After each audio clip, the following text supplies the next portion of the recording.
Hello every one. ഇന്ന് നമുക്ക് നല്ലൊരു ടേസ്റ്റി ചിക്കൻ കറിയുടെ റെസിപ്പി നോക്കാം. അതിന് ഇതപ്പോൾ ഞാൻ ഒരു ഉരുളി ചൂടാക്കിയിട്ടുണ്ട്. അതിലേക്ക് വെളിച്ചെണ്ണ കുറച്ച് നന്നായിട്ട് ഒഴിച്ചു കൊടുക്കുക. എന്നിട്ട് ഒരു 3 സവാളയാണ് ഞാൻ എടുക്കുന്നത്. എന്നിട്ടത് സ്ലൈസ് ചെയ്ത ശേഷം ഈ എണ്ണയിൽ നന്നായിട്ട് നമുക്കൊന്ന് ഫ്രൈ ചെയ്തെടുക്കാം. അപ്പോൾ എണ്ണ ചൂടായിട്ടുണ്ട്. അപ്പോൾ ഇതുപോലെ നമുക്കിതാ ഉള്ളി മുറിച്ചിട്ട് അങ്ങനെ സ്ലൈസ് ചെയ്ത ശേഷം നന്നായിട്ടൊന്ന് വഴറ്റി ഇത് ഫ്രൈ ചെയ്തെടുക്കാം. അപ്പോൾ ഇതിൻ്റെ കൂടെ ഉപ്പും ആഡ് ചെയ്ത് കൊടുക്കാം. അപ്പോൾ വേഗം വഴന്നും കിട്ടുമല്ലോ. അപ്പോൾ അത് ഉപ്പും ആഡ് ചെയ്ത ശേഷം നമ്മൾ വെളിച്ചെണ്ണയിലാണ് ചെയ്യുന്നത്. അപ്പോൾ അതിൻ്റെ ടേസ്റ്റും നന്നായിരിക്കും. അപ്പോൾ ഇപ്പോൾ ഉള്ളി ഇതാ മൂത്തൊക്കെ വന്നിട്ടുണ്ട്. അപ്പോൾ നന്നായിട്ടൊന്ന് ഫ്രൈ ആയി വന്നിട്ടുണ്ട്.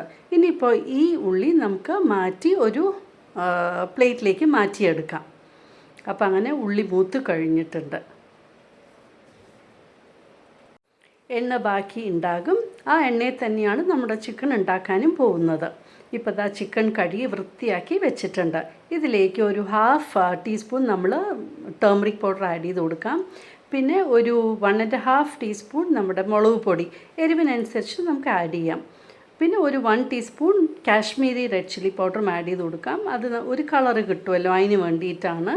പിന്നെ നമുക്ക് കൊറിയാൻഡർ പൗഡർ അതൊരു 3 ടേബിൾ സ്പൂൺ ആഡ് ചെയ്യുന്നുണ്ട്, കൊറിയാൻഡർ പൗഡർ. അപ്പോൾ അങ്ങനെ കൊറിയാൻഡർ പൗഡർ 3 ടേബിൾ സ്പൂൺ. പിന്നെ വേണ്ടത് ഗരം മസാലയാണ്. അത് 1 ടീസ്പൂൺ ആഡ് ചെയ്ത് കൊടുക്കാം. അപ്പോൾ ഗരം മസാല. ഇനിയിപ്പോൾ ആഡ് ചെയ്യുന്നത് കസൂരി മേത്തിയാണ്. കസൂരി മേത്തി നന്നായിട്ടൊന്ന് പൗഡർ ചെയ്ത് ഒരു 1 ടേബിൾ സ്പൂണിൻ്റെ അടുത്ത് ഇത് ആഡ് ചെയ്ത് കൊടുത്തിട്ടുണ്ട്. പിന്നെ തൈര് വേണം. തൈര് 2 ടേബിൾ സ്പൂൺ നിറച്ചിട്ട് അങ്ങനെ എടുത്തിട്ടുണ്ട്. അപ്പോൾ തൈരും ആഡ് ചെയ്തു.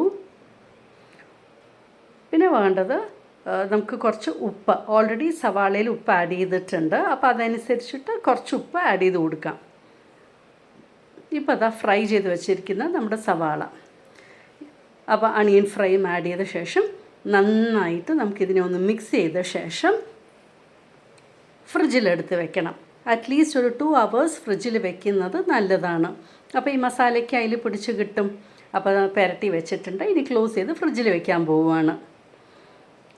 ഇനിയിപ്പം നമ്മുടെ മസാലയ്ക്ക് ഒരു വലിയ പീസ് ഇഞ്ചി എടുത്തിട്ടുണ്ട്. അത് ചെറിയ പീസായി കട്ട് ചെയ്തു. പിന്നെ ഒരു ഫുൾ ഗാർലിക്കിൻ്റെ നമ്മുടെ ഫുൾ കുടമുണ്ടല്ലോ അതും എടുത്തു. പിന്നെ കുറച്ച് മല്ലിയിലയും ഇതൊന്ന് ക്രഷ് ചെയ്തെടുക്കാം. ഇപ്പോൾ നമ്മൾ ഉള്ളി ഫ്രൈ ചെയ്ത അതേ ഉരുളിയിൽ തന്നെ ഈ ക്രഷ് ചെയ്ത ജിഞ്ചർ ഗാർലിക്കും മല്ലിയിലയും കൂടി ആഡ് ചെയ്ത ശേഷം നന്നായിട്ടൊന്ന് വഴറ്റി കൊടുക്കാം. അതിൻ്റെ പച്ച മണമൊക്കെ പോകണം. അപ്പോൾ നന്നായിട്ടൊന്ന് വഴറ്റി കൊടുക്കാം. ഇത് ഈസിയാണ് ഉണ്ടാക്കാനായിട്ട്. 2 പച്ചമുളകും ആഡ് ചെയ്ത് കൊടുക്കാം.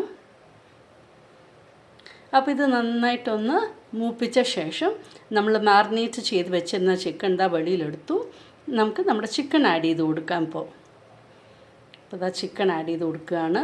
ഇപ്പോൾ 2 മണിക്കൂർ നല്ല കോൾഡായിരുന്നു. അപ്പോൾ ആ ബോളിൻ്റെ ഷേപ്പിൽ തന്നെ വന്നിരിക്കുന്നത്. അപ്പോൾ ചിക്കൻ ആഡ് ചെയ്ത ശേഷം നന്നായിട്ട് നമുക്കിതൊന്ന് മിക്സ് ചെയ്ത് കൊടുക്കാം. ഓൾറെഡി മസാലകളെല്ലാം നമ്മുടെ ചിക്കനിൽ പുരട്ടി വെച്ചിട്ടുണ്ട്. അപ്പോൾ ഈസിയാണ് ഈ ചിക്കൻ കറി ഉണ്ടാക്കാനായിട്ട്. ആ മസാല വെള്ളം തന്നെ, അതിലുള്ള വെള്ളം തന്നെ ഇത് ആഡും ചെയ്ത് കൊടുക്കുന്നുണ്ട്. കുറച്ച് വെള്ളം ആഡ് ചെയ്ത് കൊടുത്ത ശേഷം അടച്ച് നമുക്ക് വേവിക്കാം. അപ്പോൾ കണ്ടില്ലേ, കാര്യം സിമ്പിളാണ്, പക്ഷെ നല്ല ടേസ്റ്റി. അപ്പോൾ ഇടയ്ക്ക് ഇങ്ങനെ തുറന്ന് ഇളക്കി കൊടുക്കുന്നുണ്ട്. അപ്പോൾ അങ്ങനെ നമ്മുടെ അടിപൊളി ചിക്കൻ കറി റെഡി ആയിട്ടുണ്ട്. ഇതുപോലെ നിങ്ങളൊന്ന് ഉണ്ടാക്കി നോക്കൂ. നിങ്ങൾക്ക് തീർച്ചയായിട്ടും ഇഷ്ടമാകും. ചപ്പാത്തി, പിന്നെ ആപ്പത്തിൻ്റെ കൂടെ, ചോറിൻ്റെ കൂടെയൊക്കെ കഴിക്കാൻ പറ്റുന്ന നല്ല ഒരു റെസിപ്പിയാണ്. അപ്പോൾ തീർച്ചയായിട്ടും ഇതുപോലെ ഒന്ന് ട്രൈ ചെയ്ത് നോക്കൂ, നിങ്ങൾക്ക് ഇഷ്ടമാകും. Thank you for watching my YouTube channel.